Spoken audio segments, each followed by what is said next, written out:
Así que nuestra serie se llama La Iglesia Emocionalmente Sana. ¿Ok?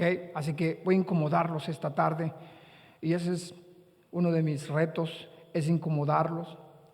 Pero más que incomodarlos es retarlo a un cambio profundo en su vida.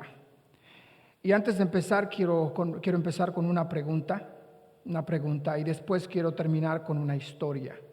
Y la pregunta es esta. ¿Es posible ser maduro espiritualmente e inmaduro emocionalmente? ¿Es posible eso?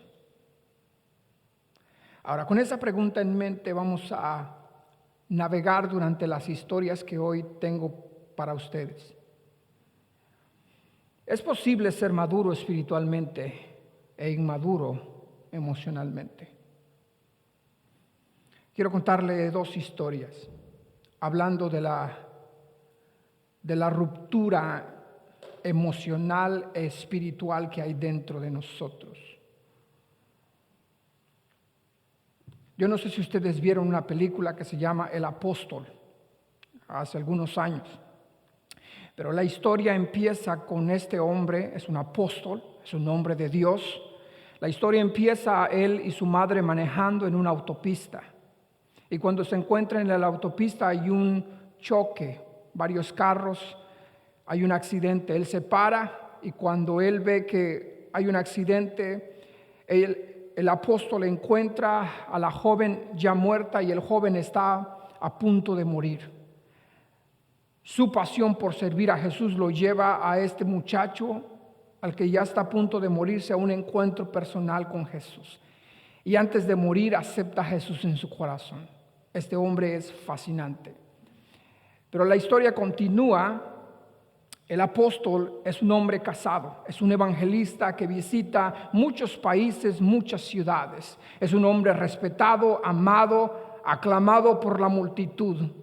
Pero uno de sus struggles, uno de sus problemas emocionales es que cuando llega a su casa nadie lo respeta, nadie lo ama. De hecho, su esposa del apóstol se cansa de los adulterios que el apóstol comete durante sus viajes evangelistas en muchas partes del mundo, que termina teniendo una relación extramarital con el pastor de jóvenes de la iglesia. Cuando el apóstol se entera de la infidelidad que está aconteciendo entre su esposa y el pastor de jóvenes, vuelve a la iglesia y quiere encargarse de los problemas emocionales de su esposa. ¿Y qué es lo que hace? Está molesto, enojado, va al bar, se emborracha y todo borracho llega a un partido de béisbol de su hijo. Y cuando está en el partido de béisbol de su hijo, ve el entrenador, el coach, que sabes quién es el coach, que es el pastor de jóvenes de su iglesia. Está molesto, frustrado, y entonces el coach le dice algunas cosas acerca de su hijo y dijo: no me molestes. Y se molesta, el apóstol agarra el bate de béisbol y golpea fuertemente sobre la cabeza del pastor de jóvenes. Cae, ¡pum!, sobre tierra, y eventualmente el pastor de jóvenes muere. Pero no termina la historia ahí. Es un apóstol, es un hombre de Dios. Entonces este hombre huye por el asesinato que acaba de cometer, agarra su carro y se va cerca de una ciudad cerca de Kentucky. Y cuando va caminando rumbo a Kentucky está tan frustrado y está no sé qué va a hacer. En una encrucijada, en una intersección, se para su carro y dice: Señor, ¿a dónde? ¿Qué voy a hacer con mi vida? Y él dice que tiene una experiencia sobrenatural con Dios y Dios le perdona sus pecados y va a una ciudad cerca de Kentucky y empieza una nueva vida el apóstol después de haber asesinado. Y para hacer más oficial su nuevo nacimiento, busca un río cerca de la ciudad del estado de Kentucky, busca una ciudad allí y va a un río y se bautiza para decir que ha nacido de nuevo. Entonces va a una iglesia y con la ayuda de un pastor afroamericano, el apóstol empieza una nueva iglesia. Y sabes una cosa, la iglesia empieza a crecer. Compra un autobús para traer a la gente del pueblo, para traer a la iglesia, y la iglesia empieza a crecer.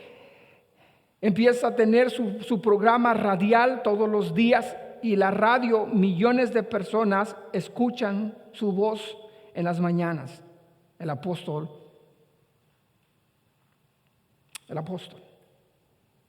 Pero una de esas tardes llega una joven a la radio y se involucra con esa chava una vez más. Después alguien viene a visitarlo a la radio y habla acerca de la integridad de su vida, se molesta y empieza a agarrarlo a golpe. Hasta el punto que tienen que llamar a la policía, y el apóstol es arrestado una vez más y llevado a la cárcel. Lo más loco está aquí, que en la cárcel empieza a crear un avivamiento de los presos, empieza a orar, los presos empiezan a reconocer a Jesús como su Salvador, y los presos, gloria a Dios, gloria a Dios. Y está haciendo un avivamiento en la cárcel. Y todo está bien. Ahora quiero decirte algo. Sonny se llamaba esta persona. Sonny tenía un temperamento. Es un conquistador de mujeres. En todas sus cruzadas evangelistas tenía una mujer. Qué ministerio, ¿verdad? Le encantaba el ministerio de Salomón, 700 mujeres y 300 concubinas, o sea, 300 amantes. Eso es lo que dice la Biblia. Es un conquistador de mujeres, abusa del alcohol, es un borracho. Sonny, el apóstol, mata a un hombre en un momento de pasión, y al mismo tiempo la gente no puede negar que es un verdadero creyente en Jesucristo. Nadie puede decir que Sonny no ama a Jesús. Sonny ama a Jesús. Y cuando ve a alguien en problema, va, le predica el evangelio y se arrepiente y es una nueva criatura. Pero ¿cuál es el problema entonces de Sonny? ¿Cuál es el problema de este apóstol? Ahora quiero la siguiente historia. Ray Moss Holder. Este Ray es uno de los pastores que más ha influenciado en el matrimonio. Su programa de radio es escuchado. 11,000 parejas. Por causa de él y sus mensajes y sus consejos, no se divorciaron. Pero un día, Ray Moss Holder, en la radio, anuncia lo que nadie esperó. Por 42 años estaba casado con su mujer por 42 años. Y un día en la radio da la noticia que nadie quisiera escuchar. Y él hace énfasis en la historia del zapatero. Yo no sé si usted ha escuchado la historia del zapatero, pero él escribe esto y dice: la historia del zapatero, que estaba tan ocupado que su propia esposa tenía que andar sin zapatos. He sido ese zapatero. ¿Sabes qué? A veces yo soy ese zapatero. No sé tú. No tengo excusa que dar, dijo Ray, añadió. Y termina con esto. Ray, su ministerio se llama Marriage Plus Ministry. ¿Ok? Eso quiere decir que está casado bien y después hace ministerio con matrimonio.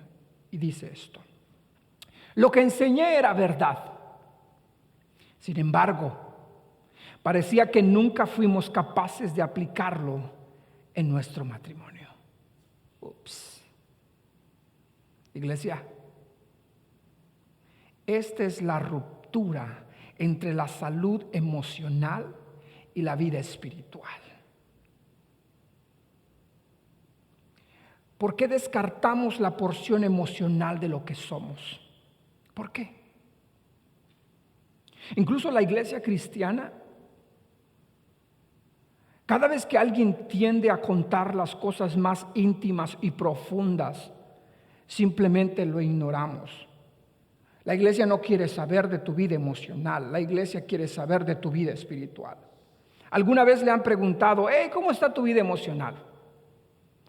Pero muchas de las preguntas que hacen los líderes o los pastores es, hermano, ¿cómo está su vida espiritual?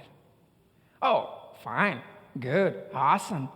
Pero se acaban de pelear y se acaban de agarrar del moño y no se llevan en la iglesia.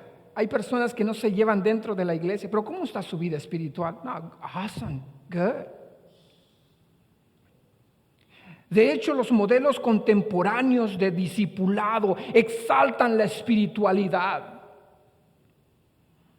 sobre los componentes físicos, emocionales, sociales e intelectuales. Por ejemplo, en la iglesia solo hablamos del asunto espiritual. ¿Cómo está usted espiritualmente? ¿Ha ayunado? ¿Ha orado? ¿Está desarrollando sus disciplinas espirituales? Pero nunca tocamos el asunto físico. Nadie dice, usted está gordito, tiene problemas alimenticios, tiene que bajar de peso, porque si no se va a morir pronto. Nadie le ha dicho eso. Porque tenemos pena de tomar esa conversación. Porque nadie quiere sentirse mal. Pero siempre nos escondemos en lo espiritual. Pero nadie quiere tocar el problema físico. Estados Unidos tiene un porcentaje de obesidad increíble. Y en la iglesia no se diga. Emocionales, nadie quiere hablar de sus problemas emocionales. Porque cuando somos vulnerables a alguien más va a contar la historia en la iglesia. O de hecho hacemos oraciones en la iglesia y decimos, tengo una petición de oración. La hermana fulana me llamó que su hija salió embarazada la semana pasada. Y ya no es una reunión de oración, se volvió una reunión de chismes. Por eso nadie quiere hablar de las emociones en la iglesia. Nadie. Porque cuando el momento que eres vulnerable, todo sale a la luz y empieza a caminar sobre toda la iglesia. Sociales. Tengo muchos que hacer, no puedo involucrarme socialmente. La justicia social, la iglesia, ¿cuándo hablamos de justicia social? Nunca. Solo queremos entretenernos entre nosotros mismos. Pero jamás queremos ir allá afuera a darle un abrazo al que está perdido. Justicia social. Seriously? ¿Y sabes cuál es el problema de la iglesia? Es que se ha vuelto una organización. En el primer siglo era un movimiento. Nadie lo podía parar. Era un monstruo increíble. Y hoy el Estado nos ha envuelto sobre 4 paredes. Y justicia social se ha borrado de nuestra conciencia y de nuestra mente, incluso de nuestro corazón. Ahora, intelectuales. Cuando empiezas a estudiar teología, todo el mundo te echa piedra.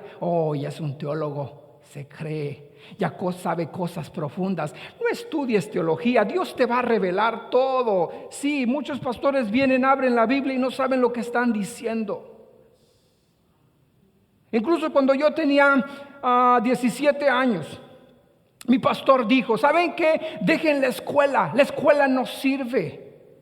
El Señor ya viene pronto, quizás en 2 años. Y un primo mío dejó la escuela, dejó la secundaria porque Jesús ya venía. Y ahorita está estudiando porque le creyó a un pastor diciendo que Jesús venía. Y ¿sabes qué? Jesús viene.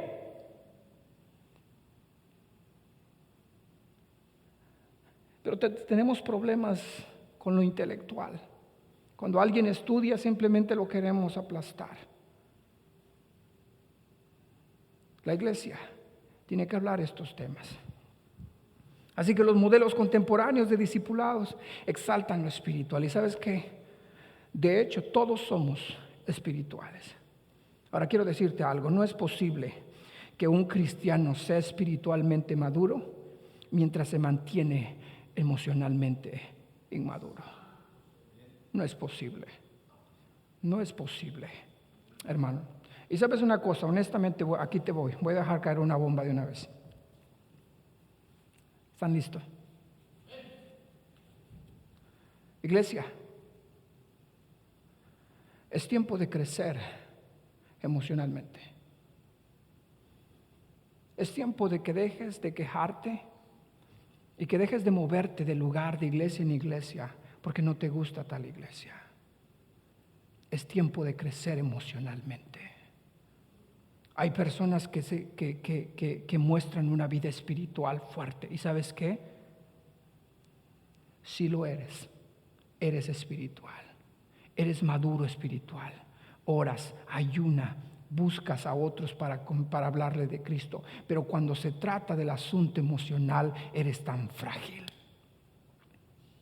Eres tan frágil que quieres irte a otro lugar para escuchar otro evangelio o otra cosa. Necesitas parar. Y esto, la serie nos va a ayudar a realmente ver qué es lo que hay en lo profundo de nuestro corazón. Una vez más, no es posible que un cristiano sea espiritualmente maduro mientras se mantiene emocionalmente inmaduro. Las personas inmaduras siempre dicen, Dios me dijo, o Dios me está diciendo. ¿Y sabes qué? No dudo que Dios hable. Yo he escuchado su voz y me he dirigido con su voz.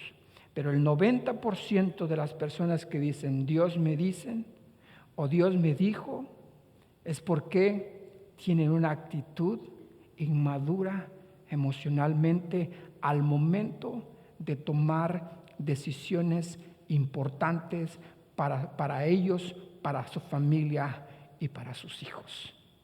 Cuando tú me digas Dios me dijo, asegúrate que Dios te dijo, porque si no, las consecuencias vendrán a tu vida. ¿Por qué? Porque no fuiste lo suficiente maduro emocionalmente para tomar una decisión que afectará toda tu familia. De hecho, cuando sientes dolor emocional, lo mejor que puedes hacer es distraerte, ¿verdad? Cuando tienes un profundo dolor en tu corazón, quieres buscar una distracción. Lo buscamos en la pornografía, lo buscamos en Netflix, los buscamos en las películas, lo buscamos en la comida. Si te gusta el sweet, lo buscas en el ice cream, comes y comes ice cream porque tienes ese craving que te está matando, porque hay un dolor emocional dentro de ti. Si no, vas de tienda en tienda, vas de iglesia en iglesia, porque hay un dolor emocional dentro de ti, pero no sabes cómo tratar con eso. Esa es la razón por la cual haces lo que haces. Porque hay un dolor dentro de nosotros que no sabemos cómo lidiar o cómo hablar acerca de esto. No sabemos cómo lidiar con el dolor, así que, ¿qué hacemos? Corremos. ¿Qué hacemos cuando la esposa nos dice algo que realmente tiene verdad? ¿Qué hacemos? Corremos. Lo ignoramos por un tiempo. Ese es el problema del divorcio. El divorcio es porque corrimos de la situación y no lo enfrentamos. Es porque no fuimos lo suficiente maduro para enfrentar el verdadero problema. Somos superficiales. Los cristianos somos superficiales muchas veces. Y creo que debemos de ser reales. Y quiero mostrarte un ejemplo de cómo corremos de nuestras situaciones o de nuestro dolor. Y aquí te voy a dar un ejemplo para que tú te des cuenta dónde estamos. Y con esto quiero ayudar a la iglesia a crecer emocionalmente, espiritualmente. ¿Por qué? Porque yo pienso que podemos crecer espiritualmente, pero no emocionalmente. Pablo le dice, no me acuerdo a qué grupo de personas, le dijo, ustedes ya deberían estar comiendo comida sólida, les dice, ¿verdad? ¿Se acuerdan? No me acuerdo a qué. Corintios, los de Corintios. Pero están tomando ¿qué? Leche. Y siento, iglesia, que la iglesia de hoy tiene problemas para ser transparente, tiene problemas para ser vulnerable. Y no te culpo a ti, no me culpo a mí. Esta es una cultura que se nos ha enseñado a nosotros. Así que quiero mostrarte un ejemplo de cómo corremos de las situaciones en nuestras vidas. Primero, David. David es un guerrero, es un hombre. De hecho, Dios lo llama conforme a su corazón. Imagínate qué label, qué nombre. Que Dios le llame, David, eres conforme a mi corazón. Ahora, si lo ponemos en el contexto en el siglo XXI, en la iglesia, David era un hombre súper espiritual. Pero emocionalmente David está en los suelos. Y te voy a demostrar por qué. Y muchos de nosotros somos David. Hashtag somos David. Primero huye de su responsabilidad como padre. Ahora, tiene varias mujeres David. En primer lugar, Dios no está de acuerdo con la bigamia. Así que tiene una hija con una mujer, y su hija es Tamar, y tiene un hijo llamado Absalón, y tiene otro hijo, se llama Amnón, creo, ¿verdad? Así que su responsabilidad como padre es cuidar a sus hijos, ¿verdad? ¿Cuántos padres hay aquí? Amén. Nuestra responsabilidad como padres es cuidar a nuestros hijos, ¿verdad? Es proveerle lo mejor, es guiarlo, es darle lo mejor que ellos se merecen, ¿ok? A veces hasta más. Padres, tenemos que ser sabios en dónde vamos a llevar a nuestros hijos, a dónde vamos a dirigir a nuestros hijos. Tenemos que pensar en ellos también, no en nosotros. Porque David solo está pensando en él, es tan egoísta que solo está pensando en él. Padres, abre tus ojos para ver la necesidad de tu hija o de tu hijo y deja de ver tu propia necesidad. Y aquí está David. Uno de sus hijos de David viola a su hermanastra Tamar. Y cuando llega la noticia que Tamar ha sido violada, ¿qué hace David? No hace nada. Nada.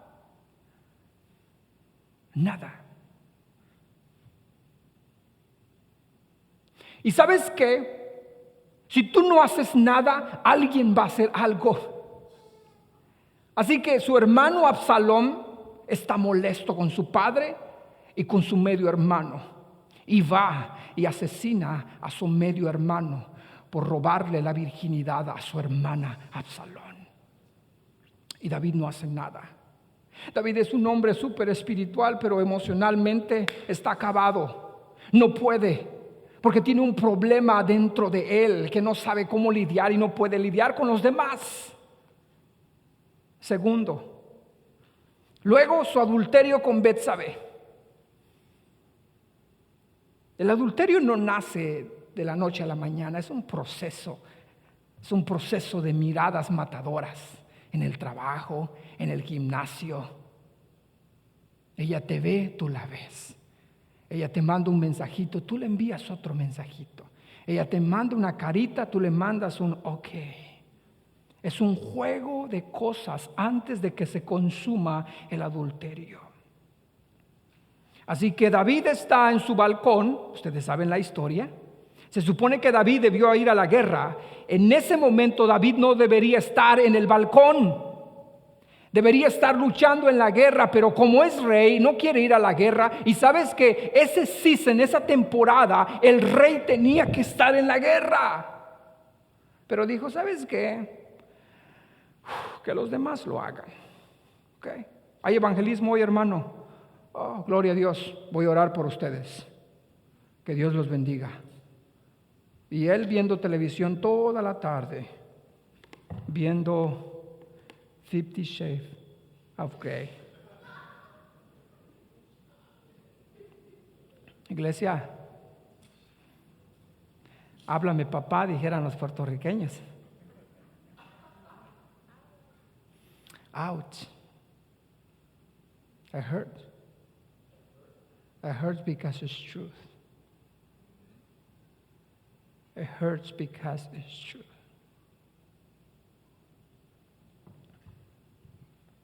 Y comete adulterio. Quiero decirte algo. Muchas veces vas a estar en el lugar equivocado por tus malas decisiones. Tienes que tener cuidado. ¿Sabes por qué cae en adulterio? Porque hay un deseo en su corazón. Porque imagínate, ninguna de sus mujeres puede saciar esa pasión carnal que hay dentro de él. Quiero decirte algo. Tu mujer, tu esposo, nunca va a saciar esa pasión que hay dentro de ti. Si no mueres a esa pasión, te va a meter en problemas. El único que puede derribar, golpear esa pasión es Jesucristo y ponerlo debajo de sus pies. Quiero decirte algo. No importa con qué mujer estés o con qué hombre estés casado, no importa si es la belleza, la Miss Universo, no sé si es de Venezuela, de Paraguay, de México, de Colombia. Quiero decirte algo. No importa con quién estés casado, siempre tu corazón va a querer más y más y más y más. ¿Por qué? Porque hay un problema emocional dentro de nosotros. 3. Luego, el asesinato de Urías. ¿Ok? Comete adulterio, llama a Urías, manda a Urías a dormir con su mujer para que cuando ellos, ya saben, estén cohabitando, piense que el hijo que va a tener Betsabé es hijo de Urías. Parece una novela, ¿verdad? La Biblia es una novela, si usted lo ve así. Es un libro de literatura, de novelas, de cuentos, de historia. Pero no le sale como él lo planeó. Así que no salen las cosas como él quiso. Manda a Urías en la primera línea de batalla y él es partícipe de un asesinato de segunda mano. ¿Cuál es el problema, iglesia, con esto? ¿Cuál es el problema con David? Él dice en el Salmos, creo que 51, su clamor. De hecho, él dice, prefiero estar en la casa un día que 1000 fuera de ello. Es un cristiano fascinante. Si tú conoces a David, lo ves y dices, wow, David es un hombre de fe, es un hombre impresionante. Derribó a Goliat, el hombre más fuerte de su época. Ha vencido a los amonitas, a los amalecitas. Ha hecho guerra con todos y ha salido triunfador. Es un hombre de fe, es próspero, lo tiene todo. La mano de Dios está sobre él. Pero tiene un problema. Y su problema es que es emocional. Va detrás de aquellas cosas que le llaman su atención, sus ojos y su corazón. Ahora ese es David. Ese es David, ¿ok? Que tiene tantos problemas emocionales, pero que tiene una vida espiritual fuerte con Dios. Ahora quiero mostrarte otro personaje. Cómo trata con los problemas emocionales. Cómo trabaja en su propia vida y los demás se dan cuenta cómo es él. De hecho, una de las escenas que más me fascina acerca de este personaje es cuando va a visitar a Lázaro, su amigo que se ha muerto. Cuando Marta y María vienen a hablar con Jesús, que es mi personaje siguiente, cuando Marta y María vienen y le cuentan la historia y le dicen que Lázaro ya ha muerto, ¿qué pasa con Jesús? ¿Qué pasa? Para algunos es el texto más corto, el verso más corto de la historia de la Biblia. Y Jesús lloró. Y Jesús lloró. Es uno de los sentimientos expresados por Jesús. Emocionalmente Jesús está quebrantado cuando se entera que su amigo Lázaro está muerto. Pero la dificultad para entender el texto es que sabemos nosotros con anterioridad que el muerto Lázaro va a resucitar. Y mi pregunta es, ¿cómo es posible que Jesús muestre su ser vulnerable ante tal situación si sabe que en unos minutos Lázaro va a resucitar? ¿Sabes por qué? Porque ser humano es sentir. Es sentir. Es por eso que cuando cantamos y usted parece una piedra ahí, yo me pregunto, ¿está aquí? Porque cuando sentimos la presencia de Dios, no importa si usted es extrovertido o introvertido, en el momento que la presencia de Dios choca con su carne, ¡pum!, algo sucede. Empieza a llorar o se derriba o se cae o empieza a levantar sus manos, pero algo sucede cuando la presencia de Dios toca las membranas de su cuerpo. Ser humano es sentir.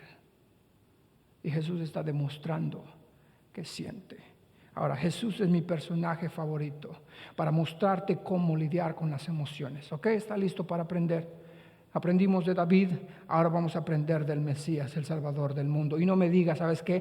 Pero es que Jesús pues es Dios, está en su divinidad. Déjame mostrarte el lado más vulnerable del Mesías. Que cuando yo lo leo a veces pienso y digo, wow, ¿eres tú, Jesús? Mateo capítulo 26, verso 36 al 42. Jesús está en el huerto de Getsemaní, en el lugar donde hay muchos árboles. Y esta es una de las escenas más importantes en la historia del cristianismo. Jesús está a punto de experimentar la crucifixión, uno de los métodos inventados por los persas. Y los romanos mejoran ese método. Así que morir crucificado era morir horriblemente. Ahora, Jesús está ahí. Ahora, quiero que se imaginen ustedes. Jesús en el huerto de Getsemaní. Está orando. En unas horas va a ir al tribunal y el Sanedrín lo va a juzgar. Y lo van a juzgar de noche porque no puede ser de día. Y Jesús está en el huerto de Getsemaní. Quiero que te imagines la historia. Quiero que usted se vaya al Getsemaní y vea a Jesús orando ahí. ¿Cómo lo hace? Está ahí Jesús. Y quiero que usted, como cristiano, seguidor de Jesús, imite a su maestro. O imitemos al maestro en el huerto de Getsemaní. Ese es una forma de vivir una vida cristiana. En el huerto de Getsemaní vamos a aprender mucho. Entonces Jesús llegó con ellos a un lugar que se llamaba Getsemaní. ¿Con ellos quiénes? Los 12. Los 12. O de hecho Judas no está todavía, ¿verdad? Porque va a venir después para llevarlo con los soldados. Así que son 11. Estaban en el lugar que se llamaba Getsemaní, que quiere decir lugar de muchos árboles. Y dijo a sus discípulos, ok, escuchen esto. Están los 11 discípulos ahí. Y lo que Jesús va a decir ahorita te va a sorprender de la vida emocional, frágil, vulnerable del Mesías. Siéntense aquí mientras yo voy allá y oro. Y tomando consigo a Pedro y a los 2 hijos de Zebedeo, ahora están los 11. Están los 11. Y después de ese grupo de 11, le dice a Pedro, ustedes saben quién es Pedro, el pescador, el arrebatado, el iracundo, el que para todo quiere pelear. De esos tenemos mucho en la iglesia, ¿verdad? Muchos Pedro. Para todo quieren pelear. Nada es suficiente para ellos. Sacan la espada y quieren volarte la oreja en cualquier momento. Ahí está Pedro. Pero Pedro antes de Jesús, yo no quiero que seas Pedro antes de Jesús. Quiero que seas un Pedro después de Jesús. Porque cuando se encuentra después de la resurrección, Pedro es un hombre diferente. Así que toma a Pedro y a los dos hijos de Zebedeo. Los dos hijos de Zebedeo es Juan y Santiago, que en otras traducciones es Jacobo. Así que está Juan, el discípulo amado, el que recuesta su cabeza en el pecho de Jesús, y su hermano Santiago, son los hijos de Zebedeo. Escucha esto. Quiero que lea conmigo esto. Y dos cosas. Jesús, el Mesías, el Salvador del mundo, el que sabe que el tercer día va a resucitar. ¿Cuál es el problema entonces? Si Jesús sabe que va a resucitar, Jesús está en su humanidad, siente el dolor que va a acontecer en unas horas ya. Siente los clavos en sus manos, porque Él sabe la historia, cómo va a terminar. Siente los latigazos en su cuerpo. Siente los golpes, las patadas en su vida.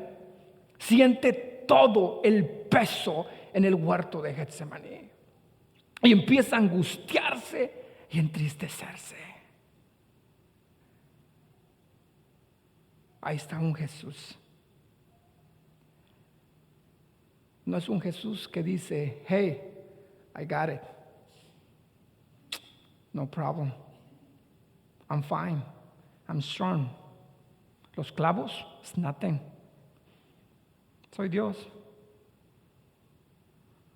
No lloren, todo está bien.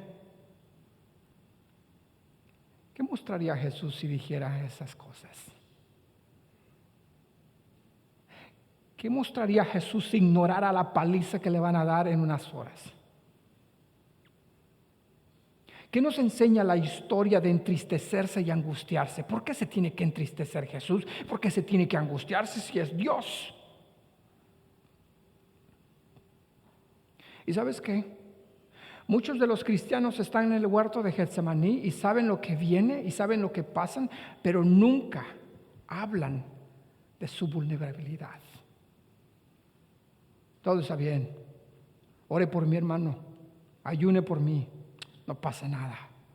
Pero cuando va a su casa se siente solo y triste y empieza a llorar. Dios te diseñó para vivir en comunidad, no para vivir solo. Iglesia, quiero que vayamos aún más lejos y más profundo.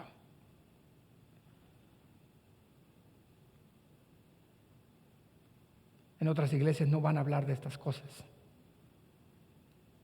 porque buscan algo. Iglesia, yo no busco nada de ustedes, nada. Lo único que yo quiero es que ustedes sean seguidores de Jesús, que realmente amen a Dios con todo su corazón. Y cuando usted esté en el huerto de Getsemaní pueda experimentar estoy triste, estoy angustiado. De hecho, en las iglesias cristianas el pastor nunca debe estar triste, el pastor nunca debe llorar. El pastor nunca debe de ser vulnerable, siempre tiene que ser fuerte. ¿Qué van a decir sus ovejas si lo ven llorar? ¿Qué van a decir sus ovejas que lo ven triste y que se está viniendo abajo? I don't care. Jesús está en su, como dicen en inglés, en su low point, en el huerto de Getsemaní. Ahí está. Escucha esto, iglesia. Estar triste es estar emocionalmente sano, ¿ok? No todo el tiempo vamos a estar alegre. De hecho, Eclesiastés dice, hay tiempo para llorar, tiempo para reír, tiempo para abrazar y tiempo para abstenerse de abrazar. A veces me abstengo, a veces mi esposa se abstiene de abrazarme a mí. Hay tiempo para todo, pero nunca podemos negar las etapas de nuestra vida. Cuando usted tiene que llorar, no llora y muestra una sonrisa como todo está bien. Y Dios no quiere eso. Cuando usted tenga que llorar, llore. Llore. Entonces Jesús está ahí y dice, mi alma está muy afligida. hasta el punto de la muerte. Y está hablando literalmente, Jesús se va a morir pronto. Mi alma está afligida, o sea, está ansiosa. Quédense aquí y velen conmigo. Ya voy a terminar. Y adelantándose un poco, cayó sobre su rostro, orando y diciendo. Iglesia, a veces necesitamos caernos sobre nuestro rostro y empezar a lamentar nuestro dolor. Cuidado, no se vaya a quebrar la cara, ¿ok? Y ahí está Jesús. Y dice, Padre mío, esta es la oración más sincera, más vulnerable que le hace a su Padre. Si es posible que pase de mí esta copa, pero no sea como yo quiero, sino como tú quieras. O sea, Dios está diciendo, Jesús está diciendo, ¿sabes qué? En la humanidad de Jesús, en su punto más bajo, le dice, no quiero pasar por ahí. Nadie quiere pasar por ahí. Nadie quiere pasar por la cruz. Nadie quiere sufrir. ¿Alguien de aquí quiere sufrir? No, yo no quiero sufrir. Entre más viejos nos hacemos, más dolor de cuerpo y más sufrimiento vamos a tener. Nadie quiere sufrir. Y esa es nuestra oración, que no suframos, pero es parte del evangelio, es parte de la cruz. No existe un evangelio de prosperidad en la mente de Cristo. Jesús una y otra vez les está diciendo, si alguien quiere ser mi discípulo, que se niegue a sí mismo y me siga. O sea, que sea vulnerable, que sea real, que sea transparente. Y Jesús demuestra su ser vulnerable, ser transparente en todas las historias. ¿Se acuerdan cuando entra al templo? Y empieza con un látigo a sacar a todos los que están en el templo. ¿Cuántos se acuerdan de esa historia? Muestra el enojo por su casa. Ahora, algunos podrían pensar que Jesús está cucu, emocionalmente inmaduro ahí. No, de hecho, Jesús está emocionalmente sano cuando hace eso. Dejándolos de nuevo, se fue y oró por tercera vez las mismas palabras, 3 veces. ¿Cuántas veces has sido tú vulnerable con alguien? ¿Cuándo fue la última vez que le llamaste a alguien y le dijiste, ¿sabes qué? Ayer le golpeé a alguien en el restaurante. ¿Cuándo fue la última vez que le dijiste a alguien, ¿sabes qué? Estaba en el parking lot y abrí la puerta y golpeé la puerta del otro carro y dejaste una nota? No, me fui así. ¿Cuándo fue la última vez que le llamaste a alguien y le dijiste, hey, tengo problemas internos? ¿O sabes qué? Estoy luchando con la ansiedad. ¿O estoy luchando con cualquier pecado? ¿Cuándo fue la última vez? ¿Cuándo fue la última vez que le dijiste a Dios esas cosas? Jesús lo hizo 3 veces. ¿Te das cuenta? 3 veces. Las mismas palabras. Padre, no quiero tomar esta copa. Pero ¿sabes qué? Que no se haga como yo quiera, sino que se haga tu voluntad. Y ahí entiendo algo. Jesús le está entregando sus emociones a Dios. Todas. Que no se haga tu voluntad. Perdón, que no se haga mi voluntad. Que se haga tu voluntad en mi vida. Escucha esto y termino. Quiero ser un poco vulnerable con ustedes hoy, esta tarde. Es por eso que yo no les voy a contar algo que no soy. Escucha esto. Casi nunca me detuve a pensar en mis dolores emocionales. Casi nunca. Lo ignoré porque pensé que ser una persona espiritualmente madura es no hacer caso a mis dolores emocionales. Casi nunca pensé eso. Un pastor se puede esconder en su predicación todos los domingos y decir que todo está bien. Un pastor puede pretender que es Superman, que lo hace todo sin necesitar la ayuda de más, pero está faking. Un pastor puede mostrar que su matrimonio está intacto, está bien, cuando no lo está. Y todos pretendemos ser alguien que no somos. Quiero decirte algo. Podemos ser personas súper espirituales, pero inmaduros emocionalmente. Y quiero darte unos ejemplos. Usted puede ser un predicador de Dios dotado y dinámico en público y un esposo y padre poco cariñoso en casa. Puede memorizar libros enteros del Nuevo Testamento y aún no tener conciencia de su enojo y de su ira. ¿Sabes qué? Recientemente, hace unos meses, yo me enojo por cualquier cosa. Y esta semana le he estado preguntando a Dios, what is wrong with me? I used to be happy. I used to be happy, really, like happy. What is wrong with me? Se supone que vengo a la iglesia y se supone que vengo a disfrutar del gozo del Señor, pero a veces, más que gozo, es una carga.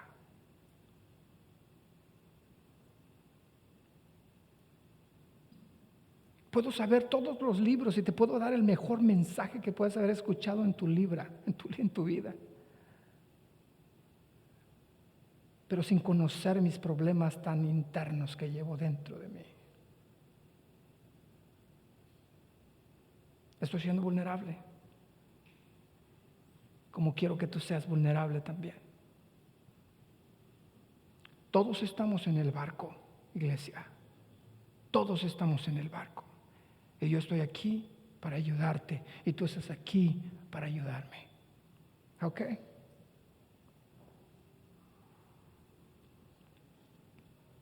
Puede mostrar una actitud de servicio en la iglesia. Puede ayudarme a levantar todo esto. Pero indiferente en el servicio de su casa. En su casa su esposa le dice, mi amor, ¿me ayudas con los trastes? Tengo que leer la Biblia.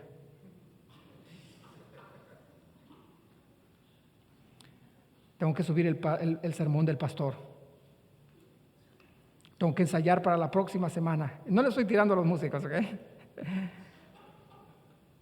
Pero ese es nuestro problema, iglesia. Podemos mostrar el servicio más angelical en la iglesia. Y en la casa no hacemos nada.